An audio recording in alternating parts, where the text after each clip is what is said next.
Hello welcome back to my YouTube channel. അപ്പോൾ ഇത് ഞാൻ ഓണത്തിൻ്റെ തലേന്ന് എടുത്ത വീഡിയോ ആയിരുന്നു കേട്ടോ. ഞാനത് എഡിറ്റ് ചെയ്തിട്ടില്ലായിരുന്നു അപ്ലോഡ് ചെയ്യാൻ വേണ്ടിയിട്ട്, അതാണ് ലേറ്റ് ആയത്. അപ്പോൾ ഈ വീഡിയോ ചെറിയൊരു ഓണസദ്യ പാക്കിംഗ് ആണ് കേട്ടോ. അതാണ് ഞങ്ങൾ ഈ നൈറ്റിൽ ഇറങ്ങിയത്. നാളത്തെ ഓണസദ്യേൻ്റെ പാക്കിങ്ങിന് വേണ്ടിയിട്ടാണ്. നിദ്രേൻ്റെ അവിടെ ഒരു ചെറിയ റെസ്റ്റോറൻറ്റ് ഉണ്ട്, അപ്പം അവിടെ ഓണസദ്യയുണ്ട് നാളെ. അപ്പോൾ അതിന് ഞങ്ങൾ ഹെൽപ്പ് ചെയ്യാൻ വേണ്ടി വരാമെന്ന് പറഞ്ഞിരുന്നു പാക്കിങ്ങിനൊക്കെ ആയിട്ട്. അപ്പോൾ ഞങ്ങൾ നേരെ വിട്ടത് ഫസ്റ്റ് നിദ്രേൻ്റെ വീട്ടിലേക്കായിരുന്നു കേട്ടോ. അവിടെ പോയിട്ട് ഞങ്ങൾ നേരെ ഷോപ്പിൽ പോകാമെന്നായിരുന്നു പ്ലാൻ ചെയ്തത്. അപ്പോൾ വീട്ടിലെത്തിയപ്പം വറുത്തപ്പേരും ശർക്കരപ്പേരും വന്നിട്ടുണ്ടായിരുന്നു. അപ്പോൾ ഞങ്ങൾ പിന്നെ അത് ഫസ്റ്റ് പാക്ക് ചെയ്തു. അതാകുമ്പോൾ പെട്ടെന്ന് കഴിഞ്ഞു. അതും പിന്നെ കൊണ്ടാട്ടമുളകും ഉണ്ടായിരുന്നു കേട്ടോ. അങ്ങനെ ഞങ്ങൾ ആ 3 ഐറ്റംസ് ഞങ്ങൾ എല്ലാവരും കൂടെ ഒരുമിച്ച് നിന്ന് പാക്കൊക്കെ ചെയ്ത്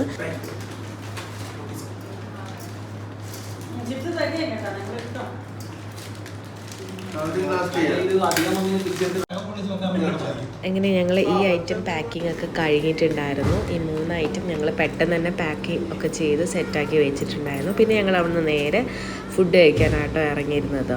ഫുഡ് കഴിച്ചിട്ട് വേണം ഞങ്ങൾക്ക് ഷോപ്പിൽ പോകാൻ വേണ്ടിയിട്ട്. അവിടെ കുക്കിംഗ് തുടങ്ങിയിട്ടേ ഉള്ളൂ. അപ്പോൾ എന്തായാലും കുറച്ച് സമയം ഉണ്ടല്ലോ. അപ്പോൾ ഞങ്ങൾ ഭക്ഷണമൊക്കെ കഴിച്ചിട്ട് നേരെ ഷോപ്പിൽ പോകാനായിരുന്നു പ്ലാൻ ചെയ്തത്. ഞങ്ങൾ ഫുഡ് കഴിക്കാൻ വേണ്ടി മുഹറക്കിലുള്ള ഗ്രിൽ ആൻഡ് ഡ്രിൽ റെസ്റ്റോറൻറ്റിലേക്കായിരുന്നു പോയിരുന്നത്.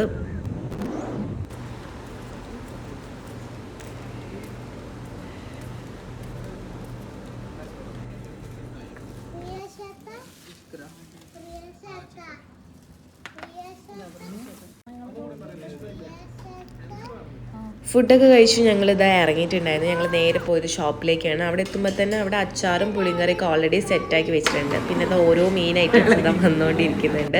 ആറ്റത് തുള്ളിച്ചാടി കളിച്ചുകൊണ്ടിരിക്കുക കേട്ടോ. അവൾ നല്ല ആക്റ്റീവാണ്, അവൾക്ക് ഉറക്കമൊന്നുമില്ല. ദൂവത് ഓൾറെഡി ഉറങ്ങിയിട്ടുണ്ടായിരുന്നു. പിന്നെ ഞങ്ങൾ ഓരോ ഐറ്റംസ് ഇതാ പാക്ക് ചെയ്യാൻ വേണ്ടി സ്റ്റാർട്ട് ചെയ്തിട്ടുണ്ടായിരുന്നു. ഞാനും ഗാനേച്ചിയും ബീട്രൂട്ട് പച്ചടി പാക്ക് ചെയ്യാണ്, അവർ വേറെ ഐറ്റം പാക്ക് ചെയ്യുന്നുണ്ട്. പിന്നെ ഞാൻ അധികം പാക്കിംഗ് വീഡിയോസ് ഒന്നും എടുത്തിട്ടില്ല കേട്ടോ. ഞങ്ങൾ പാക്കിങ്ങിൻ്റെ തിരക്കിലായിരുന്നു. പിന്നെ സത്യം പറഞ്ഞാൽ ഓണസദ്യ ഉണ്ടാക്കുന്ന പോലെ തന്നെ കുറച്ച് റിസ്ക്കുള്ള കാര്യമാണ് ഈ പാക്കിംഗ് എന്ന് പറയുന്നത്. എല്ലാ ഐറ്റം നമ്മൾ പെർഫെക്റ്റ് ആയിട്ട് പാക്ക് ചെയ്ത് സേഫാക്കി നമ്മൾ വെക്കണമല്ലോ, കൗണ്ട് ചെയ്തൊക്കെ ചെയ്ത് സെറ്റാക്കി വെക്കണം. പക്ഷേ എല്ലാവരും കൂടെ ഉള്ളത് കൊണ്ട് അത് നല്ല രീതിയിൽ തന്നെ നമ്മൾ സെറ്റാക്കി, ഒട്ടും ബോറടി ഒന്നും ഇല്ലായിരുന്നു. നന്നായിട്ട് എൻജോയ് ചെയ്തിട്ട് തന്നെയാണ് ചെയ്തത്. അതിനിടയിൽ നമ്മൾ കുറേ സംസാരിക്കുന്നുണ്ട്, തമാശകൾ പറയുന്നുണ്ട്. എന്തായാലും നല്ല രസമായിരുന്നു കേട്ടോ. ഉറങ്ങാതെ നമ്മൾ മോർണിംഗ് വരെ നമ്മൾ ഇങ്ങനെ പാക്കിങ്ങും അതുപോലെ കഥകളൊക്കെ പറഞ്ഞു നിന്നു. പിന്നെ അതിൻ്റെ ഇടയിൽ ഞങ്ങൾ ജ്യൂസൊക്കെ കുടിച്ചിട്ടോ. എനിക്ക് തോന്നുന്നു പുലർച്ചെ ഒരു 4:30 ആവുന്ന സമയത്ത് ഞങ്ങളിത് കുടിക്കുന്നത്. പിന്നെ ഒരു 5:30 ഒക്കെ ആകുമ്പോൾ ഞങ്ങൾ ഇറങ്ങിയിട്ടുണ്ടായിരുന്നു. കുറച്ച് സമയങ്ങളിലേക്ക് കിടക്കണമല്ലോ. ഓൾമോസ്റ്റ് എല്ലാ പാക്കിങ് കഴിഞ്ഞിട്ടുണ്ട്. എന്നാലും 2-3 ഐറ്റംസ് ഉണ്ട്, അത് അവർ ചെയ്യാമെന്ന് പറഞ്ഞിട്ടുണ്ടായിരുന്നു. അങ്ങനെ ഞങ്ങൾ വീട്ടിലേക്ക് ഇറങ്ങി. ഞങ്ങൾക്ക് ചെറിയൊരു ഓണസദ്യ ഉണ്ടായിരുന്നു കേട്ടോ. എന്നപ്പം ആ ഒരു ടൈം ആകുമ്പോഴത്തേക്കും നമുക്ക് എത്തണമല്ലോ. അപ്പോൾ ഞങ്ങൾ പെട്ടെന്ന് ജസ്റ്റ് ഒന്ന് പോയിട്ട് കിടക്കാമെന്ന് വിചാരിച്ചിട്ടായിരുന്നു 5:30 ഒക്കെ ആവുന്ന സമയത്ത് ഞങ്ങൾ ഇറങ്ങിയത്. ഞങ്ങൾക്ക് നിദ്രേൻ്റെ ഷോപ്പിൽ നിന്ന് തന്നെയായിരുന്നു കേട്ടോ ഓണസദ്യ നമ്മൾ ഓർഡർ ചെയ്തിരുന്നത്. ഒരു 5-5:30 എന്ന് പറയുന്നത് എനിക്ക് തോന്നുന്നു ഒരു 6:30-ൻ്റെയും 7:00-ൻ്റെയൊക്കെ ഒരു ഫീൽ ഉണ്ടായിരുന്നു. നല്ല വെളിച്ചമുണ്ടായിരുന്നു. പിന്നെ ഞങ്ങൾ കിടന്നു. അതിന് ശേഷമുള്ള വീഡിയോസൊന്നും ഞാൻ എടുത്തിട്ടില്ല കേട്ടോ. നല്ല ടയേർഡായിരുന്നു. 12:30 ആയിട്ടുണ്ട്. പിന്നെ എണീക്കുമ്പോൾ ജസ്റ്റ് ഒന്ന് ഇതാക്കി. ഇനി ഇത് ഗാനേച്ചിട്ട് പോവായിരുന്നു.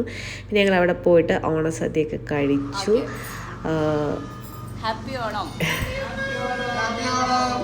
അവിടുന്ന് അധികം വീഡിയോസൊന്നും എടുത്തില്ല. പിന്നെ അതിന് ശേഷം ഞങ്ങൾ കുറച്ച് റീൽ എടുക്കാൻ വേണ്ടിയിട്ട് ഇറങ്ങിയതായിരുന്നു. ആ സമയത്ത് എടുത്ത വീഡിയോസാണ്. ഈ വർഷത്തെ ഓണം എന്തായാലും എനിക്ക് അടിപൊളിയായിരുന്നു. നല്ല ഒരു ഓണം തന്നെയായിരുന്നു. ഞങ്ങൾ കുറേ ഓണസദ്യകൾ കഴിച്ചു.